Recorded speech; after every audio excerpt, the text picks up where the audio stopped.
ಕುಂಭರಾಶಿಯವರಿಗೆ ಕಷ್ಟದ ಸಮಯಗಳು ಹುಡಿಕೊಂಡು ಬರ್ತಿದೆ ಅಂತಾನೆ ಹೇಳ್ಬೋದು.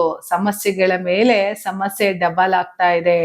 ಹೆಣ್ಣಿನಿಂದ ಆದಷ್ಟು ತೊಂದರೆ ಆಗ್ತಾ ಇದೆ ಕುಂಭರಾಶಿಯವರಿಗೆ. ಜೊತೆಗೆ ಬಹಳಷ್ಟು ಸಮಸ್ಯೆಗಳನ್ನ ಅನುಭವಿಸೋದ್ರಲ್ಲಿ ಕುಂಭರಾಶಿಯವರಿಗೆ ಸಾಕಷ್ಟು ಫಲಾನುಫಲ ಸಮಸ್ಯೆಗಳು ನೋಡೋದ್ರಲ್ಲಿ ಈ ಮೇನ್ ಆಗಿ ಬುಧ ಚೇಂಜ್ ಆಗ್ತಾ ಇದ್ದಾನೆ ಆಗಸ್ಟ್ ತಿಂಗಳಲ್ಲಿ. ಹಾಗಾಗಿ ಕುಂಭರಾಶಿಯವರಿಗೆ ಏನೆಲ್ಲ ಫಲಗಳನ್ನ ಕೊಡ್ತಾನೆ ನೋಡ್ತಾ ಹೋಗೋಣ. ನಾನು ನಿಮ್ಮ ಬ್ರಾಹ್ಮಿಣಿ ಅಂಜಲಿ. ಬನ್ನಿ, ಬುಧ ಆಗಸ್ಟ್ ತಿಂಗಳಲ್ಲಿ ಬದಲಾವಣೆ ಆಗ್ತಾ ಇದ್ದಾನೆ. 6ನೇ ತಾರೀಕು ಒಂದು ತಿಂಗಳು ಅಂದ್ರೆ ಅಟ್ಲೀಸ್ಟ್ ಒಂದು 27ನೇ ತಾರೀಕುವರೆಗಾದ್ರೂ ಬುಧ ಕಟಕ ರಾಶಿಯಲ್ಲಿ ಇರ್ತಾನೆ. ನೋಡಿ, ಕುಂಭರಾಶಿಯವರಿಗೆ ಆಲ್ರೆಡಿ ರಾಶಿ ಮೇಲೆ ರಾಹು ಇದ್ದಾನೆ. ಸಮಸ್ಯೆಗಳ ಸುರಿಮಳೆ ಬರ್ತಾ ಇದೆ. ಯಾಕೆ ಅಂತ ಅಂದ್ರೆ ರಾಹು ರಾಶಿ ಮೇಲೆ ಇದ್ದಾಗ ರಾಹು ಕೆಲಸ ಏನು? ಭ್ರಮೆಕಾರಕ. ರಾಹು 2ನೇ ಮನೇಲಿ ಇದ್ದಾಗ, ರಾಹು ರಾಶಿಯಲ್ಲಿ ಇದ್ದಾಗ, ಶನಿ 2ನೇ ಮನೇಲಿ ಇದ್ದಾಗ ಏನ್ ಕೊಡ್ತಾನೆ? ಶನಿವತ್ ರಾಹು ಕುಜವತ್ ಕೇತು ಅಂತ ಕರಿತೀವಿ. ನೋಡಿ, ರಾಶಿ ಮೇಲೆ ರಾಹು ಇದ್ದಾಗ ಹುಚ್ಚುಚ್ಚಾಗಿ ಆಡ್ತಾರೆ ಅಂತ ಹೇಳ್ತಾರೆ. ಹುಚ್ಚುಚ್ಚು ಮಾತುಗಳು, ಹುಚ್ಚುಚ್ಚಾಗಿ ಆಡೋದು ರಾಹು ಪ್ರಭಾವನೆ. ಅದು ರಾಹು ಕೆಲಸ ಏನು? ಕೆಟ್ಟದನ್ನ ಕೊಡೋ ಅಂತನು, ಇಲ್ಲದನ್ನು ಭ್ರಮೆಯಾಗಿ ಸೃಷ್ಟಿ ಮಾಡೋ ಅಂತನು. ನೋಡಿ, ರಾಹು ಪ್ರಭಾವ ಹೊಡೆತ ಹೇಗಿರುತ್ತೆ ಅಂತಂದ್ರೆ, ರಾಶಿ ಮೇಲೆ ರಾಹು ಇದ್ದಾನ. ಸೊ ರಾಶಿ ಮೇಲೆ ರಾಹು ಇದ್ದಾಗ 2.5 ದಿನಕ್ಕೊಂದ್ಸರಿ ಚಂದ್ರ ಕೂಡ ಕನೆಕ್ಟ್ ಆಗ್ತಾ ಇರ್ತಾನೆ. ಚಂದ್ರ ಮತ್ತೆ ರಾಹು ಸೇರಿದಾಗ ಏನಾಗುತ್ತೆ? ಯಥೇಚ್ಛವಾಗಿ ಮನಸ್ಸು ಚಂಚಲಿತವಾಗಿ, ಮಾತು ಮನಸ್ಸಿಗೆ ಕಂಟ್ರೋಲ್ ಇದೆ, ಬಾಯಿ ಕಂಟ್ರೋಲ್ ಇದೆ, ನಾಲ್ಗೆ ಮೇಲೆ ಏನೇನೋ ಮಾತಾಡ್ಬಿಡ್ತೀರಿ. ನೋಡಿ, ಕುಂಭರಾಶಿಯವರು ಸಾಕಷ್ಟು ಕೆಲವು ವಿಚಾರಗಳಲ್ಲಿ ನೋಡ್ಕೊಂಡು ಮಾತಾಡ್ಬೇಕಾಗತ್ತೆ. ಯಾಕಂದ್ರೆ ರಾಶಿ ಮೇಲೆ ರಾಹು ಮುಗಿಯೋವರೆಗೂ ನೀವು ಕೇರ್ಫುಲ್ ಆಗಿರ್ಬೇಕಾಗತ್ತೆ. ಯಾಕೆಂದ್ರೆ ಒಂದು ಮಾತಾಡಿದ್ರೆ ಅಲ್ಲಿ 10 ವಿಚಾರಧಾರೆಗಳು ಬೇರೆ ಬೇರೆ ತರ ಆಗಿರುತ್ತೆ. 2ನೇ ಮನೆ ಶನಿ ಅನ್ನೋದೆಲ್ಲ ನಾನು ಮಾತು. ಧನಸ್ಥಾನದಲ್ಲಿ ಶನಿ ಇದ್ರೂ ಕೂಡ ಹಣದ ಕೊರತೆ ಇಲ್ಲ. ಕುಂಭರಾಶಿಯವರಿಗೆ ಯಾವುದೇ ಕಾರಣಕ್ಕೂ ಹಣದ ಕೊರತೆ ಇಲ್ಲ. ಜೊತೆಗೆ ಏನಾಗುತ್ತೆ ಅಂದ್ರೆ 2ನೇ ಮನೆ ರಾಶಾಧಿಪತಿ ಶನಿ 2ನೇ ಮನೆ ಇದ್ದಾಗ ಮಾತು ಸ್ವಲ್ಪ ಕಠಿಣವಾಗಿ ಮಾತಾಡ್ತೀರಿ. ನಿಮ್ಮ ಮಾತು ಅಗ್ರೆಸಿವ್ ಆಗಿರುತ್ತೆ.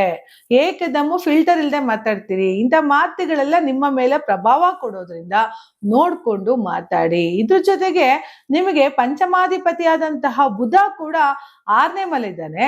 ಜೊತೆಗೆ ಧನಸ್ಥಾನಾಧಿಪತಿ ಲಾಭಾಧಿಪತಿಯಾದಂತಹ ಗುರು ಕೂಡ 6ನೇ ಮನೆ ಇದ್ದಾನೆ ಅಂದಾಗ ಸ್ವಲ್ಪ ನೋಡ್ಕೊಂಡು ಮಾತಾಡೋದು, ನೋಡ್ಕೊಂಡು ವ್ಯವಹಾರ ಮಾಡೋದನ್ನ ಮಾಡ್ತಾ ಬನ್ನಿ. 6th ಹೌಸ್ ಅವನು ನಿಮಗೆ ಪಂಚಮಾಧಿಪತಿ 6ನೇ ಮನೆಗೆ ಏನಾಗುತ್ತೆ? ತುಂಬಾ ಶತ್ರುಗಳು ಉಟ್ಕೊಳ್ತಾ ಹೋಗ್ತಾರೆ. ಆ ಶತ್ರುಗಳಿಗೆಲ್ಲ ನೀವು ಏಕಿದಮ್ಮು ರಫ್ ಆಗಿ ಆನ್ಸರ್ ಕೊಟ್ರೆ ಮತ್ತೆ ಶತ್ರುಗಳು ಜಾಸ್ತಿ ಆಗ್ತಾ ಹೋಗ್ತಾರೆ.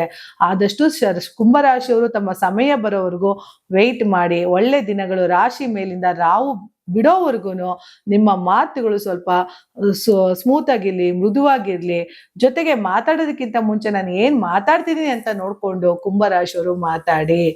ಕುಂಭರಾಶಿಯಿಂದ ರಾಹು ಬದಲಾವಣೆ ಆಗೋವರೆಗೂ ಅವ್ರ ಮಾತಿಗೆ ಏಕಾಏಕಿ ಸ್ವಲ್ಪ ನಿಧಾನವಾಗಿ ಮಾತಾಡುವಂಥದ್ದು ಅಥವಾ ಮೌನವಾಗಿ ಇರೋದನ್ನ ಮಾಡಿದ್ರೆ ಬಹಳಷ್ಟು ಕುಂಭರಾಶಿಯವರಿಗೆ ಒಳ್ಳೆಯ ಪ್ರತಿಫಲಗಳನ್ನ ಕೊಡ್ತಾ ಹೋಗುತ್ತೆ.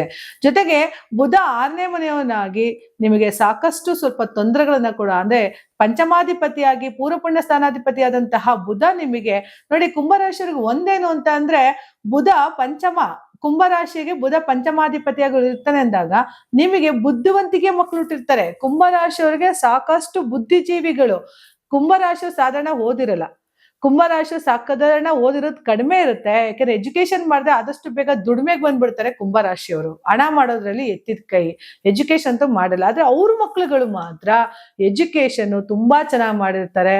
ತಮ್ಮ ಕೈಯಲ್ಲಿ ಏನು ಸಾಧನೆ ಮಾಡಕ್ಕಾಗಿರಲ್ವೋ ಅದನ್ನ ಮಕ್ಕಳಿಂದ ಸಾಧನೆ ಮಾಡಿಸ್ಕೊಳ್ತಾರೆ. ಜೊತೆಗೆ ಕುಂಭರಾಶಿಯವರು ಮಹಾ ಸಾಧಕರಾಗಿರ್ತಾರೆ. ಕುಂಭರಾಶಿಯವರು ಹೆಂಗೆ ಅಂತ ಅಂದ್ರೆ ಅದೊಂದು ಕುಂಭ ಅಂದ್ರೆ ಮಡಕೆ ಅಲ್ವಾ, ನಿಗೂಢ ಅಂತ ಹೇಳ್ತೀವಿ. ಮಡಕೆ ಒಳಗಡೆ ಏನಿದೆ ಅಂತ ಗೊತ್ತಿಲ್ಲ. ಆತರ ಜ್ಞಾನಾರ್ಜನೆನ ಪಡ್ಕೊಳ್ಳೋದ್ರಲ್ಲಿ ಕುಂಭರಾಶಿಯವರು ಏಕೈಕ ರಾಶಿ ಅಂತ ಹೇಳ್ಬೋದು. ಜ್ಞಾನದ ಹರ್ಜು ಅಂದ್ರೆ ಅದ್ರ ಬಗ್ಗೆ ಕಲಿಬೇಕು ಅನ್ನೋ ಒಂದು ಆಸಕ್ತಿ ಇದೆಯಲ್ಲ, ಆ ಹಿತಾಸಕ್ತಿ ಇದೆಯಲ್ಲ, ಅದು ತುಂಬಾ ಸೂಚನೆ ಕೊಡೋದು ಯಾರಿಗೆ ಅಂತ ಅಂದ್ರೆ ಕುಂಭರಾಶಿಯವರಿಗೆ. ಕುಂಭದವರಿಗೆ ಅವ್ರ ತಲೆ ಒಳಗಡೆ ಅಷ್ಟು ಚಿಂತೆಗಳು, ಕೆಲವು ಕಡೆ ಗ್ರಂಥಗಳ ಬಗ್ಗೆ ತಿಳ್ಕೊಳ್ಳುವಂಥದ್ದು, ಕೆಲವು ದೇವಸ್ಥಾನಗಳ ಬಗ್ಗೆ ತಿಳ್ಕೊಳ್ಳುವಂಥದ್ದು, ಅಂದ್ರೆ ಅಧ್ಯಯನಗಳನ್ನ ನಡೆಸುವಂಥದ್ದು. ನೋಡಿ, ಮಹಾ ಸಾಧಕರಲ್ಲಿ ಸಾಧಕರು ಅಂತಂದ್ರೆ ಕುಂಭರಾಶಿಯವರು. ಬಟ್ ಏನು ಅಂತ ಅಂದ್ರೆ ಮಾತಾಡಿ ಕೆಡ್ತೀರಾ. ಮಾತು ಮೌನವಾಗಿದ್ರೆ ನೀವು ಸಿಕ್ಕಾಪಟ್ಟೆ ತುಂಬಾ ಚೇಂಜಸ್ ನ ಕೊಡ್ತಾ ಹೋಗುತ್ತೆ. ಯಾವಾಗ ನೀವು ಹೆಚ್ಚು ಜಾಸ್ತಿ ಮಾತಾಡಿ ಹುಚ್ಚುಚ್ಚಂಗೆ ಮಾತಾಡಿ ಲೈಫ್ ನ ಹಾಳು ಮಾಡ್ಕೊಂಡ್ಬಿಡ್ತಾರೆ ಕುಂಭರಾಶಿಯವರು. ಸಾಕಷ್ಟು ಜೀವನದಲ್ಲಿ ಇವಾಗ ಸಮಾಧಾನವಾಗಿದ್ರೆ ಮುಂದೆ ಉನ್ನತ ಜೀವನವನ್ನ ನೋಡುವಂತಹ ಸಮಯ ಕುಂಭರಾಶಿಯವರಿಗೆ ಇರೋದ್ರಿಂದ ಕುಂಭರಾಶಿಯವರಿಗೆ ಸಾಕಷ್ಟು ಅಷ್ಟೈಶ್ವರ್ಯಗಳನ್ನು ಕೊಟ್ಟು ಕಾಪಾಡಲಿ. ಅವ್ರು ಅನ್ಕೊಂಡಂತಹ ಎಲ್ಲಾ ಕೆಲಸಗಳಲ್ಲೂ ಸಾಧನೆ ಆಗ್ಲಿ ಅಂತ ಹೇಳ್ತಾ ನನ್ನ ಮಾತನ್ನ ಮುಗಿಸ್ತಾ ಇದ್ದೀನಿ. ಧನ್ಯವಾದಗಳು.